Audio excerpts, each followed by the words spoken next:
Bismillahirrahmanirrahim. Assalamualaikum warahmatullahi wabarakatuh. Alhamdulillah wassalatu wassalamu ala Rasulillah wa ala alihi wa sahbihi wa man sara ala nahjihi wastanna bisunnatihi ila yaumil qiyamah, amma ba'd. Kaum muslimin dan muslimat, semoga Allah Ta'ala memberikan taufik dan hidayah dan penjagaan kepada kita semua. Alhamdulillah, senantiasa kita panjatkan rasa syukur kepada Allah Ta'ala atas segala limpahan nikmat dan karunia yang Allah Ta'ala berikan kepada kita. Salawat dan salam senantiasa kita haturkan kepada junjungan kita Nabi Muhammad sallallahu alaihi wasallam beserta kerabat beliau, para sahabat dan orang-orang yang senantiasa terus-menerus berada di jalannya sampai hari kiamat kelak. Kaum muslimin dan muslimat, semoga Allah Ta'ala memberikan taufik dan hidayahnya kepada kita. Kembali kita melanjutkan kajian kitab Fikih Sunnah Wanita yang ditulis oleh Abu Malik Kamal bin As-Sayyid Salim rahimahullah ta'ala. Dan kita masih pada pembahasan tata cara salat sesuai dengan tuntunan syariat sebagaimana yang dicontohkan dan diajarkan oleh Nabi Muhammad sallallahu alaihi wasallam. Dan kita kembali melanjutkan poin yang disebutkan oleh penulis, yang mana penulis menyebutkan pada poin ke-10. Setelah membaca surat, diamlah sejenak, kemudian angkatlah kedua tanganmu untuk bertakbir dan rukuk. 11. Letakkan kedua telapak tanganmu pada kedua lutut dan dengan jari-jari terbuka.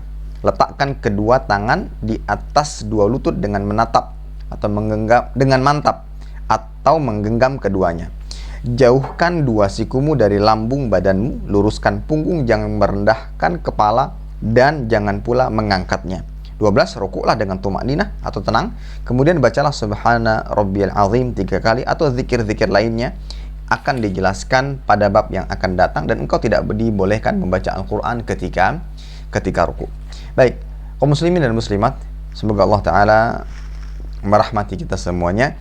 Yang kita akan bahas pada pertemuan kali ini yaitu 2 poin dari apa yang disebutkan penulis, yaitu yang pertama adalah apa saja yang dilakukan sebelum ruku setelah membaca surat.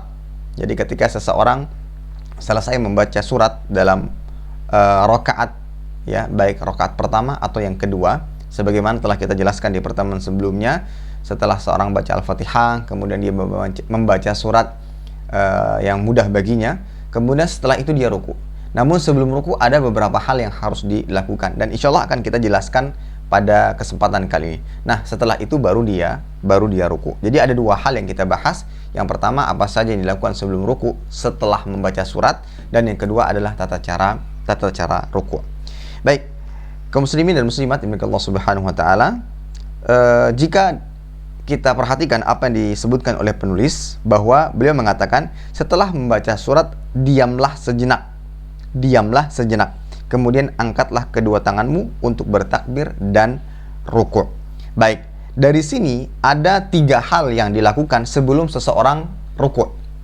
Jadi setelah membaca Al-Fatihah, setelah membaca surat, yang akan dia lakukan setelahnya sebelum ruku itu ada 3 hal. Yang pertama, saktah. Saktah ini artinya diam sejenak. Jadi setelah dia membaca surat walam yakul lahu kufuwan ahad, misalnya, setelah itu dia hendaklah diam sejenak terlebih dahulu sebelum dia ruku. Kemudian dia bertakbir dan mengangkat tangan. Jadi ada 3 hal yang dilakukan: saktah, yaitu diam sejenak, kemudian bertakbir, yang ketiga adalah mengangkat tangan, baru setelah itu dia rukuk. Ya, baru setelah itu dia rukuk. Baik, kita akan bahas satu demi satu. Yang pertama adalah saktah dalam sholat. Masalah saktah dalam sholat. Saktah atau diam sejenak dalam sholat ini disyariatkan. Hanya saja para ulama berbeda pendapat terkait letak saktahnya di mana. Di mana dia harus diam sejenak. Saktah itu artinya diam sejenak. Di mana tempatnya, di mana posisinya dalam sholat yang mana dia harus diam sejenak. Para ulama bersepakat pada satu hal, yaitu setelah takbiratul ihram sebelum membaca surat. Ya, setelah takbiratul ihram sebelum membaca surat. Dalilnya sebagaimana hadis yang pernah kita bacakan dari Abu Hurairah radhiyallahu taala anhu, beliau mengatakan, "Kana Rasulullah sallallahu alaihi wasallam yaskutu baina takbir wa baina al-qiraah iskatatan. Qala ahsibuhu qala hunayatan." Biasanya Rasulullah SAW setelah bertakbir ketika sholat, beliau diam sejenak sebelum membaca ayat. Nah, dari sini dapat kita ambil kesimpulan bahwa saktah yang disepakati letaknya antara takbiratul ihram sebelum membaca surat. Di situ Nabi SAW diam sejenak. Allahu Akbar, diam sejenak. Setelah itu dia membaca istiftah, ya, ta'awudz, bismillah. Setelah itu dia membaca surat Al-Fatihah dan seterusnya. Nah, ini yang disepakati. Yang berikutnya, para ulama berbeda pendapat. Saktah yang berikutnya, apakah letaknya di sebelum ruku, sebagaimana yang disebutkan oleh penulis, setelah dia membaca surat dia saktah dulu, dia diam sejenak terlebih dahulu, atau yang lainnya? Maka wallahu taala alam bissawab, letak saktah yang lainnya di sini adalah setelah membaca surat dan sebelum ruku. Setelah selesai membaca surat dan sebelum ruku, sebagaimana disebutkan atau dijelaskan oleh penulis. Hadis yang mendasari akan hal ini adalah hadis dari Samurah bin Jundub radhiyallahu anhu. Beliau mengatakan, anna Rasulullah sallallahu alaihi wasallam kanat lahu saktatan, saktatun hina yaftatihu shalah wa saktatun idza farigha min as-surah ats-tsaniyah qabla an yarka'. Bahwasanya Nabi sallallahu alaihi wasallam memiliki dua saktah, dua tempat yang mana beliau diam sejenak dalam salat. Saktah yang pertama sebelum dia membaca istiftah. Yang kedua adalah ketika selesai dari membaca surat yang kedua. Dan sebelum ruku. Sebelum ruku dia saktah.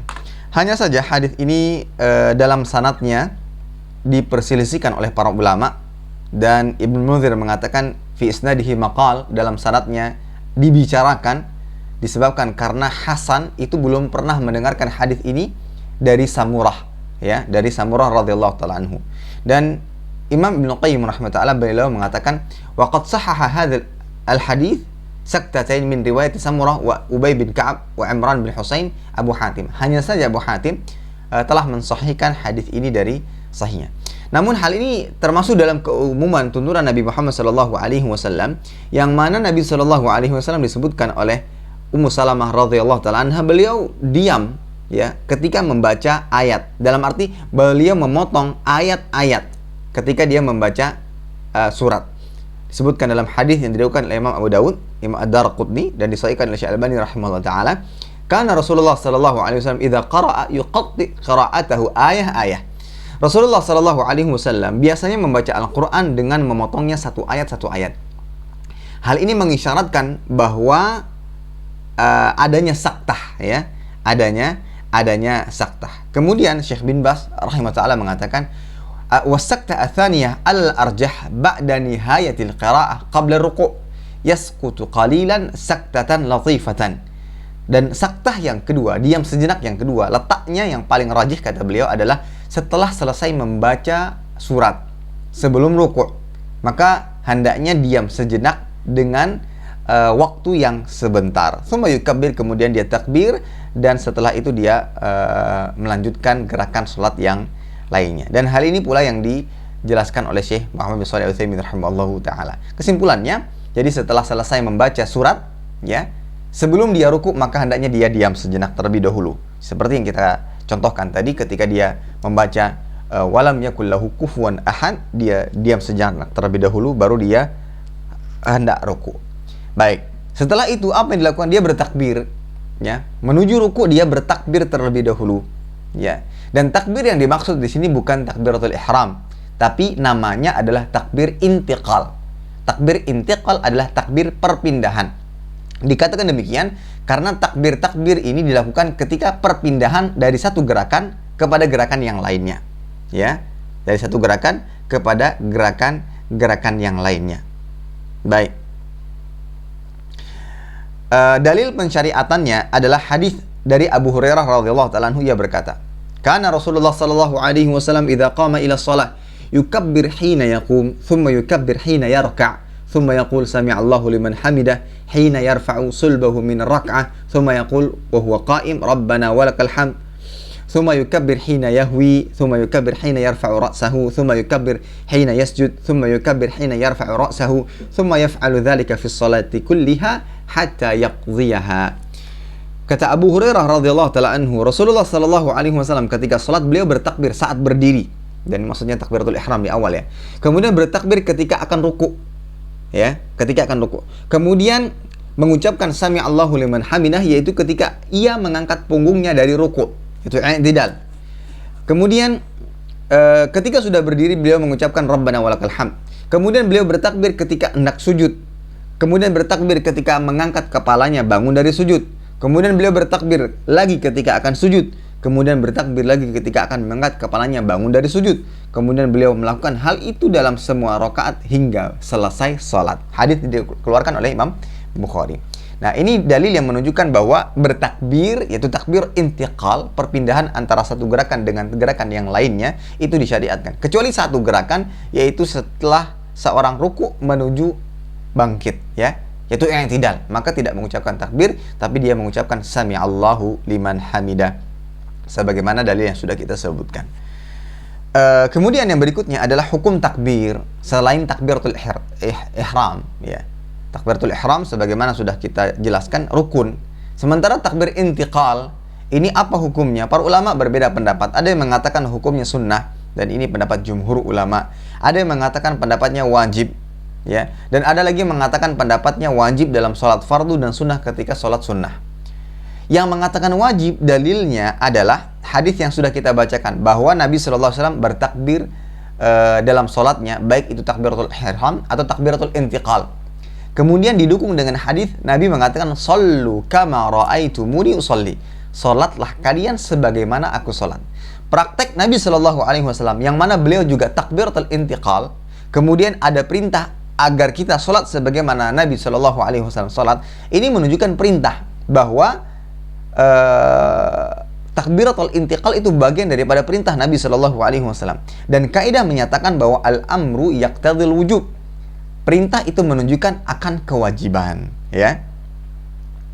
Dan akan tetapi ikhwatal iman dijawab oleh para jumhur ulama yang mengatakan bahwasanya ini sunnah.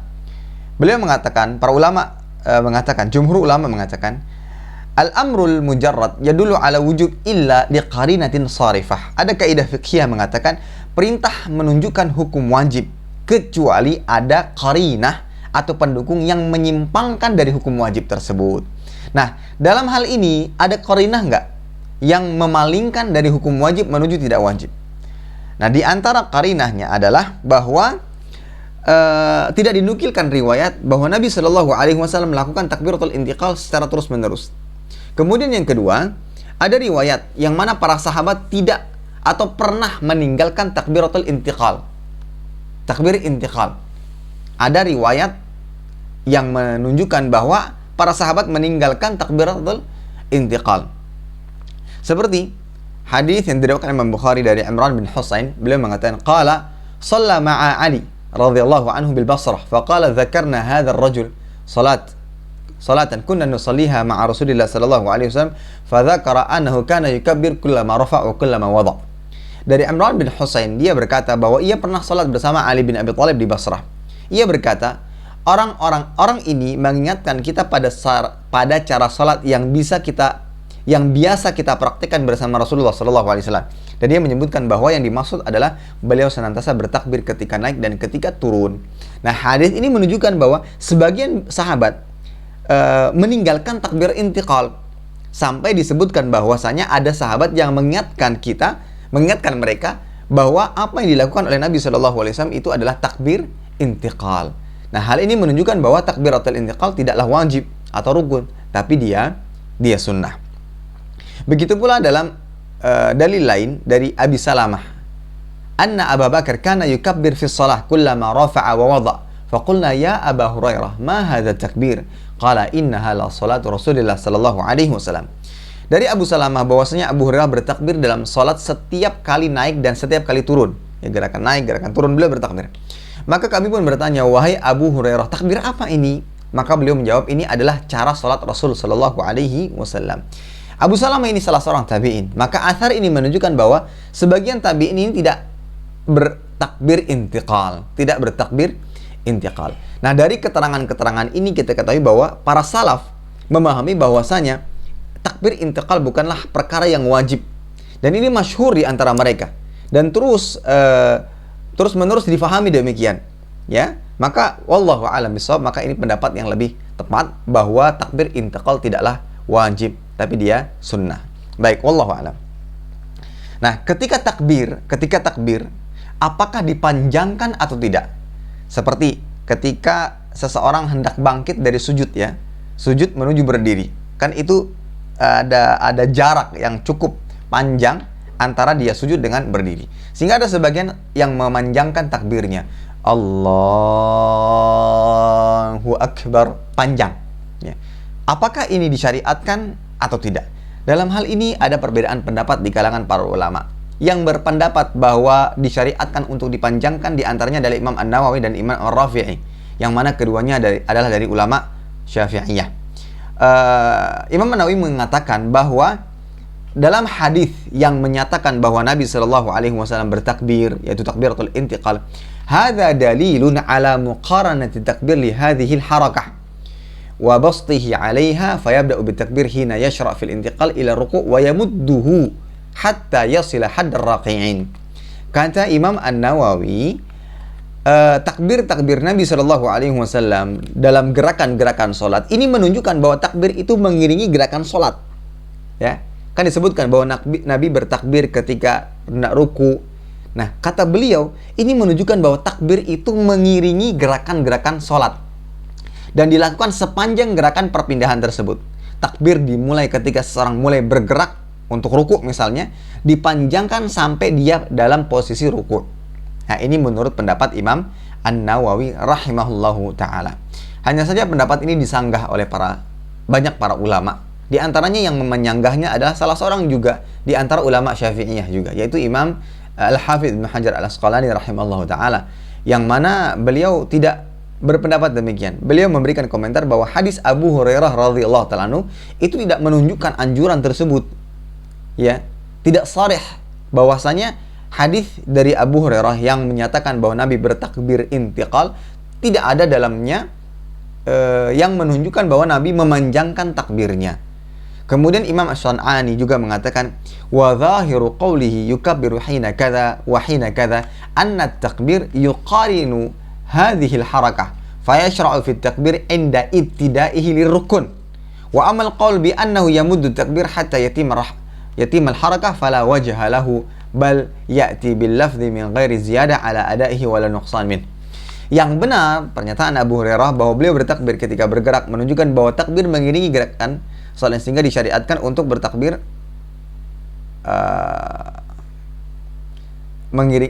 sehingga disyariatkan untuk bertakbir ketika mulai bergerak ke rukun. Sementara pendapat yang mengatakan dipanjangkan takbir sampai sempurna gerakannya tidak memiliki alasan yang kuat. Namun orang yang salat membaca lafaz takbir tanpa ditambah maupun dikurangi.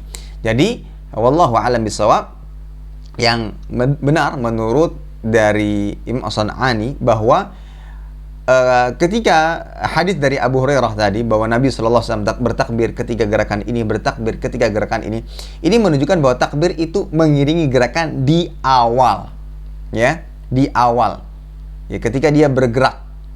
Namun tidak menunjukkan sama sekali bahwasanya takbir tersebut dilakukan sepanjang gerakan.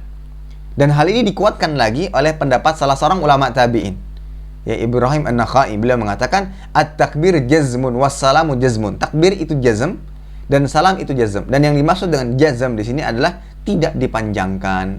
Wallahu a'lam. Jadi cukup dengan mengucapkan Allahu Akbar sambil bergerak, ya, sambil bergerak. Nanti kita akan ingatkan kembali bagaimana bagaimana cara antara bertakbir dengan mengangkat tangan ketika dalam bergerak menuju gerakan yang berikutnya. Baik, setelah takbir yang dilakukan adalah mengangkat tangan sambil takbir, dan ini berbeda, ya. Jadi takbir itu ucapan Allahu Akbar, sementara mengangkat tangan dia mengangkat tangan.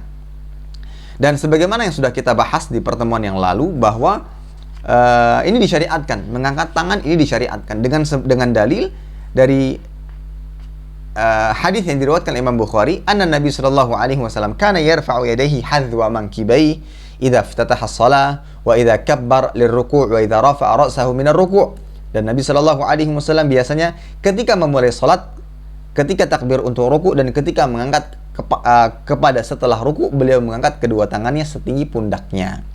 Begitu pula dalam hadis dari Nafi' Maula Ibnu Umar, beliau mengatakan, anna Ibnu Umar kana idza dakhala fi shalah kabbar wa rafa'a yadayhi wa idza raka'a rafa'a yadayhi wa idza qala sami'a Allahu liman hamidah rafa'a yadayhi wa idza qama min ar-rak'atain rafa'a yadayhi wa rafa'a dzalika Ibnu Umar ila Nabi sallallahu alaihi wasallam. Sesungguhnya Ibnu Umar radhiyallahu ta'ala anhuma biasanya jika hendak salat hendak memulai sholatnya, beliau bertakbir dan mengangkat kedua tangannya. Jika hendak ruku, mengangkat kedua tangannya. Jika mengucapkan Sami Allahu liman hamidah, beliau mengangkat kedua tangannya. Jika berdiri dari rakaat kedua, beliau juga mengangkat kedua tangannya. Jadi setelah tasyahud awal, berdiri, beliau mengangkat kedua tangannya. Ibnu Umar memarfukan atau mengangkat hal tersebut kepada Nabi Muhammad SAW. Dari kedua hadis di atas yang menunjukkan syariat mengangkat tangan dalam sholat, dapat kita ambil pelajaran bahwa mengangkat tangan itu pada hal-hal berikut. Yang pertama, ketika hendak memulai sholat, angkat tangan sambil takbiratul ihram. Yang kedua, ketika hendak ruku, angkat tangan lagi. Kemudian yang ketiga, ketika mengucapkan Sami Allahu liman hamidah, bangkit dari ruku. Setelah ruku, bangkit, angkat tangan lagi. Kemudian yang keempat, ketika hendak berdiri dari rakaat kedua. Jadi setelah tasyahud awal, kemudian berdiri, angkat tangan. Ya, ini sebagaimana yang kita ketahui dari hadis-hadis sahih di atas.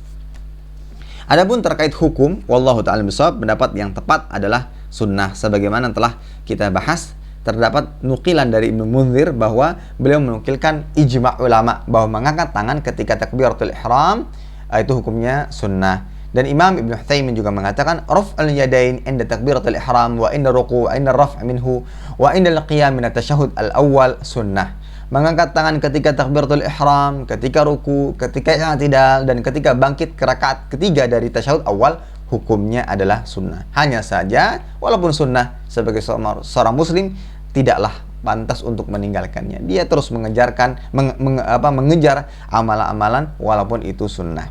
Baik. Adapun keadaan telapak tangan ketika takbir ini sudah kita jelaskan. Yang pertama, telapak tangan dibentangkan secara sempurna, tidak menggenggam atau kemudian jari-jari telapak tangan tidak terlalu lebar dan tidak terlalu rapat. Sedang dibentangkan, tidak terlalu lebar, tidak digenggam dan tidak terlalu rapat. Jadi sedang saja, ya. Sebagaimana praktek Nabi sallallahu alaihi wasallam dari Abu Hurairah, karena Rasulullah sallallahu alaihi wasallam idza dakhala fi shalah rafa'a yadayhi maddan. Rasulullah sallallahu alaihi wasallam ketika memulai salat, beliau mengangkat kedua tangannya dengan dibentangkan, ya, dengan dibentangkan.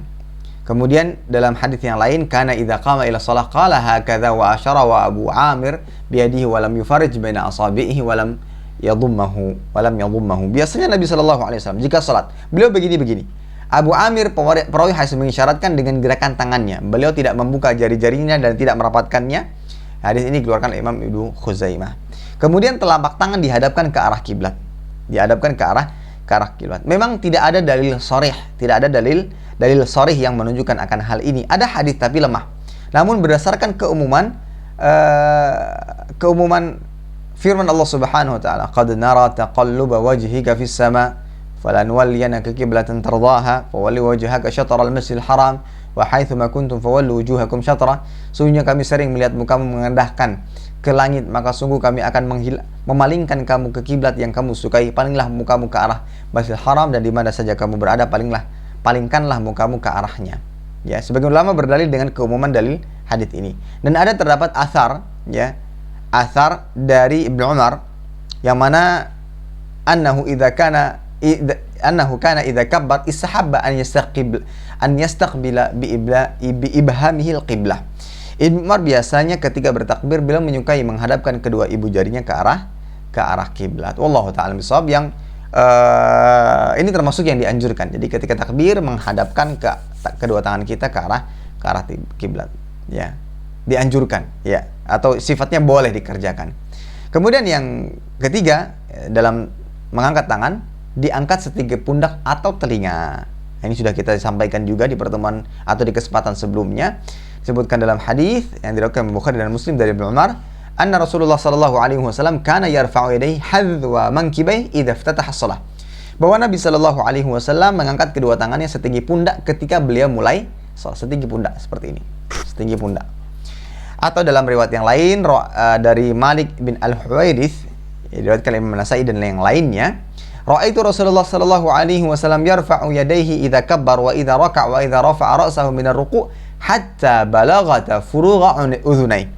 Saya melihat Rasulullah sallallahu alaihi wasallam mengangkat kedua tangannya ketika takbiratul ihram, ketika ruku, ketika i'tidal, hingga setinggi daun telinga, ya, setinggi daun telinga. Maka silahkan pilih baik setinggi pundak atau sedaun telinga. Nah, sekarang yang seperti kita bahas tadi, takbir dulu atau angkat tangan dulu. Nah, ini juga berkaitan dengan apakah takbirnya dipanjangkan ataukah tidak. Ini sudah kita bahas tadi. Wallahu a'lam, yang lebih dekat adalah tidak perlu dipanjangkan. Tapi kapan dibaca takbirnya? Karena dia tidak panjang, di awal, di tengah, di akhir. Maka caranya ada 3. Yang pertama, mengangkat tangan sampai pundak lalu baca takbir. Ya. Sebagaimana riwayat dari Imam Muslim, kana Rasulullah sallallahu alaihi wasallam idza qama ila shalah rafa'a yadayhi hatta takuna hadwa mankibayhi thumma kabbar. Apabila Rasulullah sallallahu alaihi wasallam memulai salatnya, beliau mengangkat kedua tangannya hingga setinggi pundak, kemudian beliau bertakbir. Jadi angkat tangan dulu sampai pundak baru takbir, ya. Allahu Akbar, seperti itu. Jadi diangkat dulu atau sampai telinga, Allahu Akbar, nah, seperti itu. Kemudian yang berikutnya, mengangkat tangan dulu sedekap bersamaan dengan takbir, ya. Angkat tangan lalu mengerjakan gerakan yang berikutnya bersamaan dengan takbir. Sebagaimana hadis dari Imam Bukhari dari Ibnu Umar, ra'aitu Nabi sallallahu alaihi wasallam iftataha takbir fi shalah farafa'a yadayhi hina yukabbir. Saya melihat Nabi sallallahu alaihi wasallam memulai takbiratul ihram ketika salat, beliau mengangkat kedua tangannya ketika takbir. Ini berbarengan, ya, bersamaan. Kemudian yang ketiga, membaca takbir lalu mengangkat tangan. Takbir duluan baru mengangkat tangan. Diriwayatkan Imam Muslim karena Rasulullah sallallahu alaihi wasallam idza kabbar rafa'a yadayhi, ya. Ketika adalah Rasulullah sallallahu alaihi wasallam ketika usai takbir beliau mengangkat tangannya. Nah, setelah sakta, kemudian takbir dan mengangkat tangan, baru berikutnya adalah ruku. Nah, sekarang yang kita bahas adalah bagaimana cara ruku yang benar. Baik.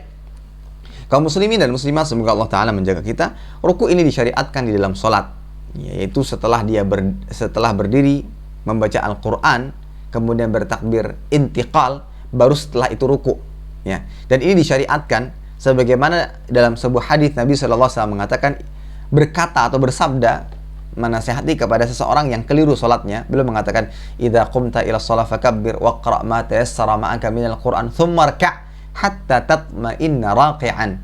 Jika engkau hendak salat, bertakbirlah dan bacalah apa yang engkau mampu dari Al-Qur'an, lalu ruku' dengan tumakninah.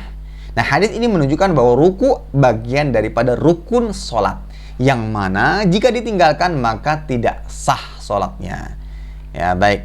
Itu dalil yang menunjukkan akan disyariatkannya ruku, dan dia bagian daripada rukun, yang mana konsekuensinya jika ditinggalkan maka tidak sah sholatnya. Nah, sekarang adalah posisi ruku. Bagaimana posisi anggota badan ketika ruku? Yang pertama, perhatikan baik-baik ini, membungkukkan badan.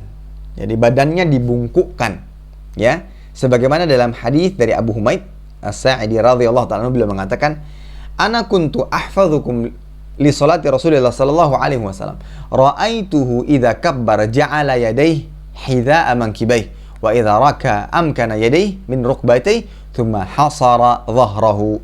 Dahulu aku paling hafal di antara kalian terhadap tata cara salat Rasul sallallahu alaihi wasallam.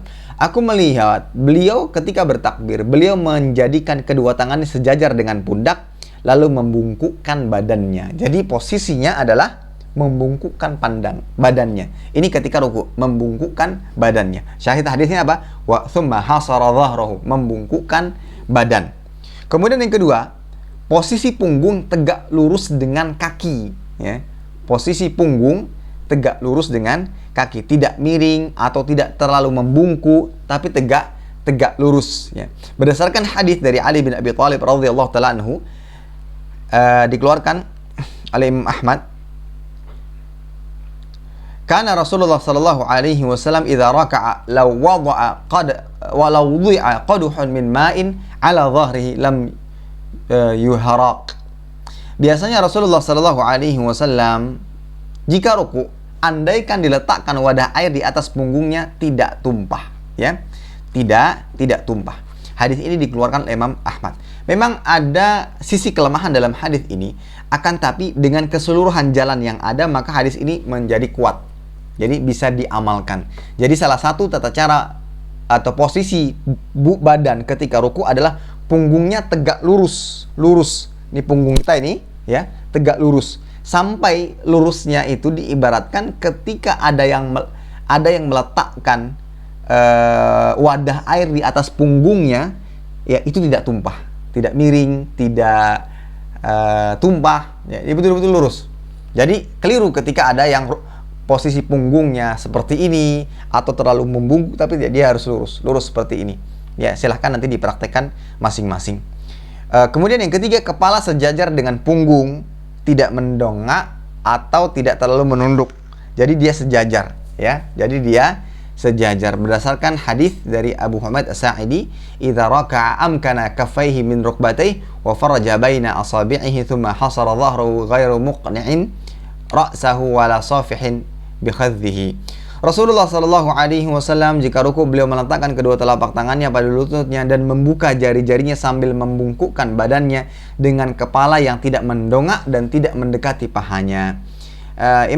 Hadis ini dikeluarkan Imam Abu Dawud. Syalbani mengatakan hadis ini sahih. Hanya saja hadis sahih ini dengan pengurangan lafaz tidak mendekati paha. Jadi kalimat wala safih bi khadhihi ini lafaz yang dibicarakan akan kesahihannya.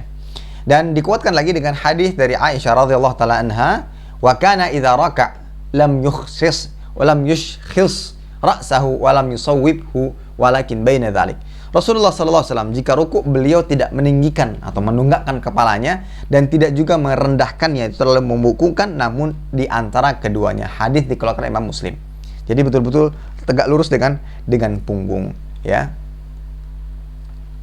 Kemudian tangan diletakkan di lutut, bukan di paha atau di bawah lutut. Jadi tangan diletakkan di lutut dan kemudian jari jemarinya direnggangkan, tidak dirapatkan.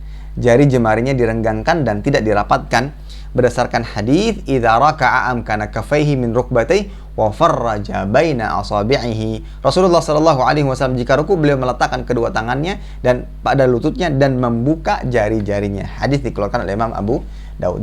Jadi tangan diletakkan di lutut, bukan di paha, bukan di bawah lutut, tapi di lutut dan merenggangkan jari jemarinya. Yang berikutnya pandangan mata. Pandangan mata kemana? Ya, di sini ada khilaf memang, disebabkan karena para ulama berbeda pendapat dalam mensahihkan hadis.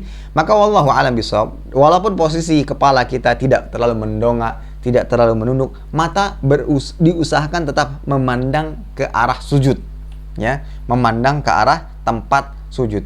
Jadi dalam setiap gerakan sholat usahakan mata kita selalu mengarah ke tempat sujud, kecuali pada saat tasyahud akhir, yang mana tasyahud akhir pandangan arah kita diarahkan ke arah telunjuk kita. Wallahu alam, dan ini sudah kita bahas di pertemuan sebelumnya. Baik, yang berikutnya dalam masalah ruku juga ini hal yang sangat penting, yaitu tumakninah.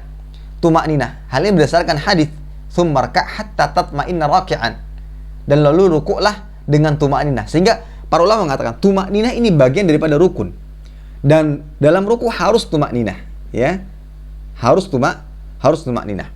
Bahkan ya khawatir iman azanallahu jami'an, dalam hadis Rasulullah sallallahu alaihi wasallam menekankan umatnya untuk tumakninah dalam ruku.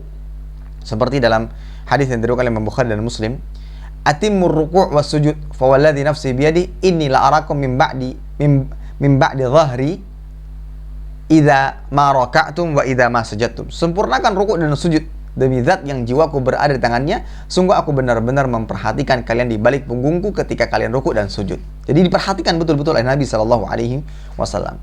Jadi tidak sembarang rukuk dan tidak tergesa-gesa, harus tumakninah. Dan disebutkan pula dalam hadis, aswa'un nas sariqah alladhi yasriqu min salatihi. Pencuri yang paling bejat adalah orang yang mencuri dalam salatnya. Para sahabat bertanya, ya Rasulullah, wa kaifa yasriqu min salati, bagaimana seorang mencuri dalam salatnya?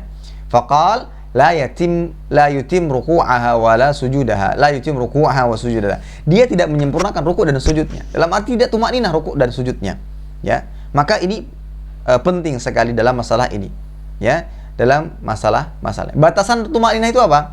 Batasannya adalah sebatas mengucapkan satu kali bacaan rukuk atau bacaan yang lainnya. Misalkan ketika sujud, satu kali bacaan sujud, namun dengan bacaan yang baik, tidak tergesa-gesa dan tidak terburu-buru. Terlebih lagi kita diperintahkan untuk menghayati setiap bacaan yang ada di dalam sholat. Ya, jadi ruku' harus tumakninah. Kemudian berikutnya zikir-zikir yang dibaca ketika ruku'. Yang pertama, subhana rabbiyal azim. yang perlu diketahui ikhwatal iman, wajib 1 kali. Wajib 1 kali. Dan 3 kali sunnah, lebih baik. Ya. Jadi bisa kita baca 1 kali dan lebih disukai lagi dengan membacanya 3 kali. Yang pertama, zikirnya Subhana Rabbiyal Azim. Dibaca 3 kali. Dan ini berdasarkan hadis yang disahihkan oleh Syekh Albani. Yang kedua, Subhana Rabbiyal Azim wa bihamdi. Hadis ini dikeluarkan oleh Imam Abu Dawud dan disahihkan oleh Syekh Albani rahimahullah. Subhana Rabbiyal Azim wa bihamdi. Atau ada riwayat lain diriwayatkan Imam Muslim, Subuhun Quddusun Rabbul Malaikati Warruh. Ini termasuk bacaan. Subuhun Quddusun Rabbul Malaikati Warruh. Atau hadis yang diriwayatkan oleh Imam Bukhari, Subhanakallahumma Rabbana wa bihamdika Allahumma ighfirli. Maha suci Allah, Rabb kami, segala puji bagimu, ya Allah, ampunilah dosaku. Ya, di samping ada pengagungan Allah Subhanahu wa taala, selain kita meminta doa, ya, mohon yaitu agar diampuni segala dosa dan yang lainnya. Baik. Cara yang tepat dari ragam bacaan zikir, ya, apakah digabung atau dipisah, dalam arti satu sholat dia baca ini dan kesempatan lain dia baca yang lainnya? Wallahu alam. Yang tepat adalah dengan meragamkan bacaan, bukan digabung, tapi meragamkan. Pada sholat ini dia baca seperti ini, pada sholat yang lain dia baca yang lain, atau pada kesempatan lainnya dia baca riwayat-riwayat yang lainnya. Wallahu a'lam. Baik, kemudian dalam ruku kita dilarang membaca Al-Quran karena terdapat nas dari Nabi Shallallahu Alaihi Wasallam atau dari Ali bin Abi Thalib radhiyallahu anhu, beliau mengatakan, nahani Rasulullah Shallallahu Alaihi Wasallam an aqra'a raqi'an aw sajidan. Dahulu Rasulullah Shallallahu Alaihi Wasallam melarangku membaca Al-Quran dalam keadaan ruku dan sujud. Hadis dikeluarkan Imam Muslim. Kalau berdoa ketika ruku boleh apa tidak? Maka jawabannya boleh, ya. Karena berdasarkan hadis tadi, salah satu bacaan ruku ada yang berisikan doa, ya. Subhanakallahumma Rabbana wa bihamdika Allahumma ighfirli. Maha suci Allah, Rabb kami, segala puji bagimu yang ya Allah, ampunilah dosaku. Ini menunjukkan bahwasanya ruku juga termasuk tempat yang utama untuk berdoa. Maka seseorang boleh berdoa ketika ruku, ya, dengan doa-doa yang bisa disampingi